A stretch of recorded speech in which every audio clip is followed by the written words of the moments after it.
Hey, I've just popped outside. Been looking through some of the comments that we've had, and I can't help but wonder what people think when they come in. And in a way, if you think about it, we invite people into as viewers into our life, such as it is. But at no point will you ever see a sign saying everything is going to be perfect, because it's not, right? So if you are viewing this from Australia or America or any foreign land, you have to realize that you're looking at life in a foreign land. And therefore, by definition, things are not the same. The culture is not the same here. What you are looking at when you look at my family, my extended family here, is you're looking at hilltop farmers. They are born and bred in the mountains, and they have an extremely simple view of life. Now, I'm trying to remember while I'm talking that someone asked me if I could possibly look at the camera, and the camera is not here, it's over, it's not, let me see, it's not here, it's over here. So instead of looking at myself, which I normally would be if I was looking at another person talking, I have to look over to this side.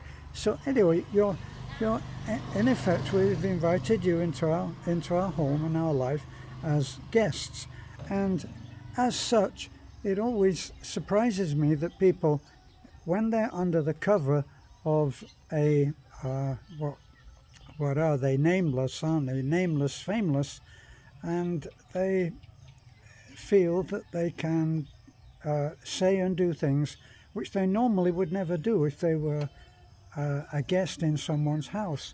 So one of the things that's come up very recently is how when the girls, now that includes all of the girls in my immediate life here, Lovely, who is 13 going on 14, going on 97, because she knows everything. Well, you do at that age, don't you? So, and Taliklik and Beth, and as is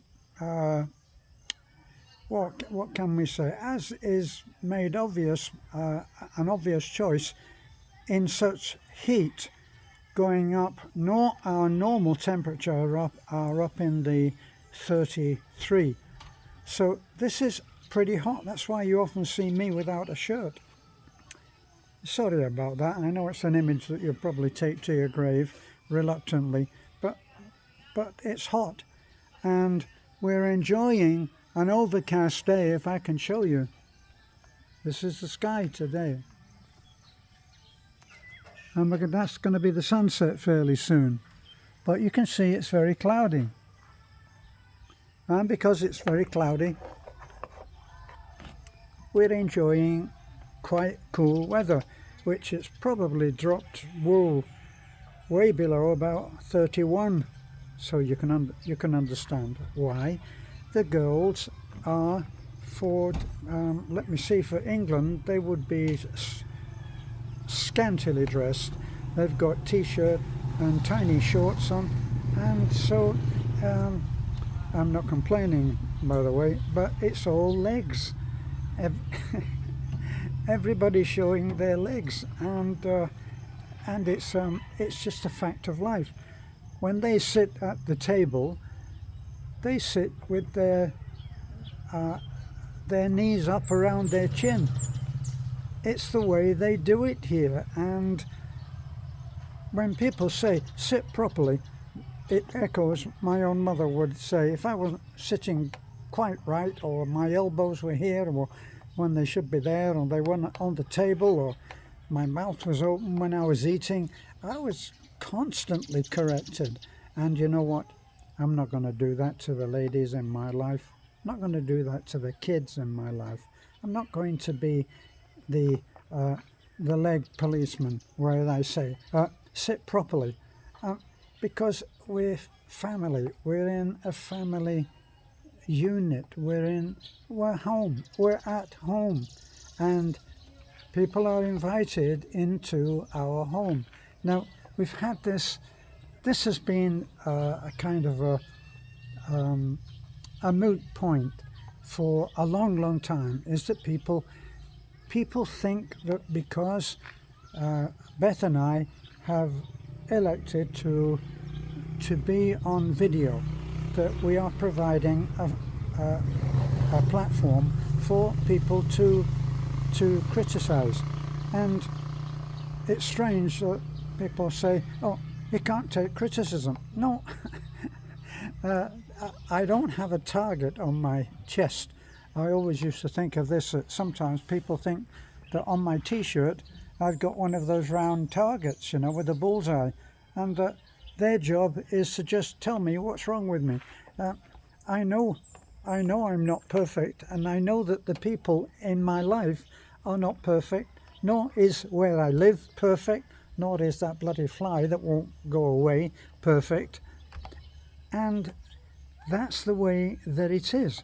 So we invite you in, and if I were invited into someone's house, I'm a northerner, I'm from the north of England, and very, very often people recognize the way that I speak because of my accent. A northern accent from England is the most difficult one to iron out and speak properly. So I am what I am, and what you see is what you get. And what you see is what you get here when you look in on our life. We're not putting on any airs and graces, as my mother would say. Never mind those bloody airs and graces. See, so I thought it was worth mentioning. Now, because of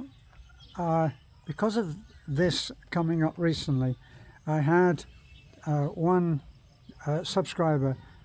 You'll be able to see this in the comments on one of the other more recent videos, and he catalogued in a long comment how incredibly strict his life, and he was one, I think it was a he, because nothing is said on that, he or she, but anyway, their life was under a strict disciplinarian father who would correct everything.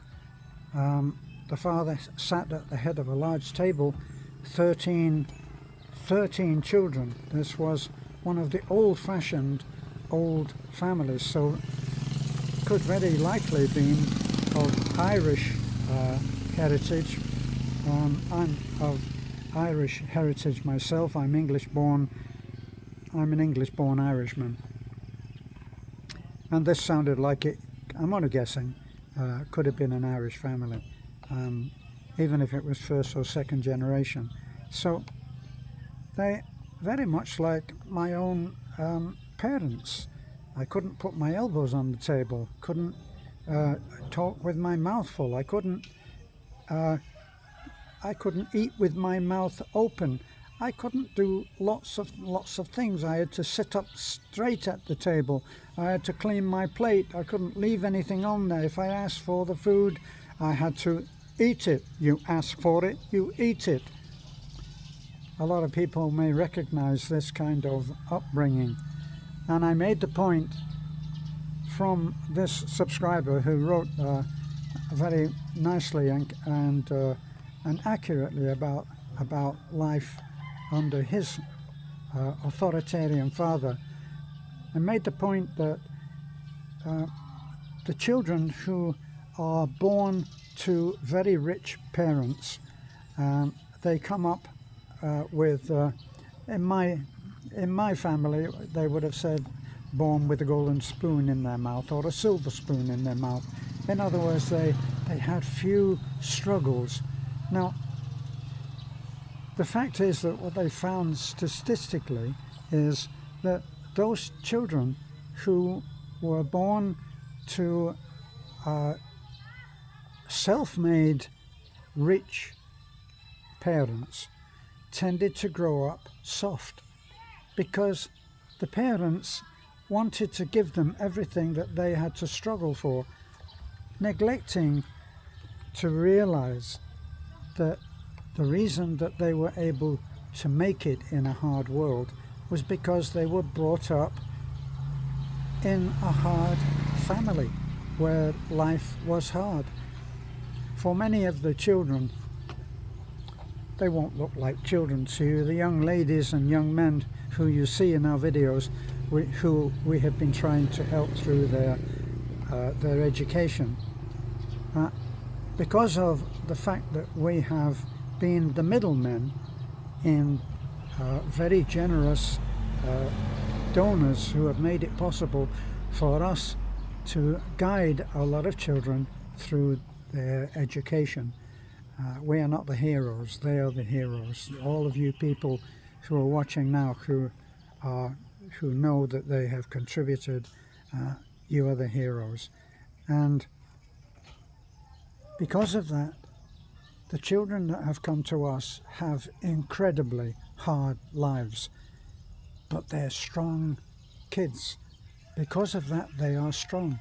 And the people that grow up as sons and daughters of rich or certainly well-off people, they are not challenged as much. We once worked with a family where the lady, the mother, had 9 children. We've actually worked for and built a house for someone who had 11 children. But back to the lady that had 9 children, she told me that her mother was ruthless in making her do everything. And she said, we lived on a kind of a poor farm, in that we had pigs and chickens and dogs and cats, all kinds of animals. She said, and it always fell to me to do everything. I cleaned the house, I cooked the food, I took care of the pigs, I took care of the one cow that we had, I took care of everything. I had to know how to prepare a chicken for eating. And she said it wasn't until later in years, when I became a mother myself, that I realized that there's nothing I can't do. And so at that point, she actually understood and forgave her mother for being so hard on her, whereas up to that moment, she had felt so unforgiving to that mother who had put us through such a hard life. It's strange, because this has been something that me in my age, I'm actually 86 next month. I'm 86. I don't consider that I had a hard life, but I went for many years thinking that my parents were very hard on me, and I used to wish for a loving, kind, what can I say, generous parents. And it was only in recent years that I've realized that what they gave me was the strength to meet all obstacles. And it wasn't just because they told me to keep my elbows off the table. It wasn't because they told me that I had to wash behind my ears, or that there was a tide mark round my neck. These things were the way that they had been brought up. They were first-born, first-generation Irish from Ireland. We lived in Manchester, and Manchester is close to Liverpool, about 35 miles, and Liverpool was the entry point for many Irish families coming over to England for a better life. In much the same way that a lot of immigrants, Mexicans especially, would go into America for a better life. We won't go into what's happening now, because those people are not immigrants that are going into all of the countries in Europe. They are invaders in my estimation. Now that probably will get me blocked. I'll live in hope that that whatever little portion of AI is watching over me now will forgive me for that little slip. But it means if you had tough parents, they were preparing you for a tough life. But that said, back to all of the legs. I'm not opposed to all of the kids. Look at the photographs. You'll see that Talik Lick is almost as tall as me now and has legs that go on forever. Am I going to tell her, can you put those legs down because you've got to sit properly at the table? I let the kid get on with her meal, and Lovely too. Lovely eats as if there is no tomorrow. In fact, I have jokingly said, nobody's laughing, but I call it a joke. I've said that Lovely, if Lovely ever eats, if eating is ever on the Olympics, she will be able to eat for the Philippines and bring home the gold. I'm convinced. So, this wasn't an event. I like to think that right from the very start when we started our channel, we had a lot of people who had nothing better to do than try to come on our channel and start bitching about one thing and another. You're doing this wrong and your face isn't right, and why don't you iron your shirt, and just a load of bullshit, excuse me. And we decided that we didn't want our, for me, our sane-minded people who find joy in life, we didn't want them to watch this back and forth between one hater and another as they conversed on our channel. And I didn't want them to have to do that. So we said, from now on, this is a feel-good channel. A word to the wise. If you are browsing and going from one channel to the next, here's a suggestion. Choose your channels that you frequent, the same as you choose your friends. And if you choose your friends that vent and cuss and criticize and are never happy and find everything wrong, if their glass is a quarter full, then that's good for you, but you can't come here, so you're not welcome. So if you seek joy, if when you leave a site, ask yourself this question. I've just been looking at the content on this particular site. Do I feel happier, or how do I feel? And if you're feeling pissed off with the world, then I suggest you don't go back to that channel. You come to ours, and we'll hope that when you leave, you feel that the world can be a better place, because I think it can. And now because I'm looking at the camera, I'm trying to, I say I've been on waffling for 19 minutes, so I'll let you go. I'll hope that you'll enjoy the stuff that you see on our channel. We take risks, we do things wrong, we make a lot of mistakes, and we don't apologize for it, because if you don't take chances and make mistakes, you'll have a bloody boring life. So like, comment, subscribe, comment nicely, be nice, and share. And if you share, it makes a great deal of difference to the way that our channel is viewed by the great god AI. Okay? But always comment. I am always happy to respond to joy-minded comments. So bye for now.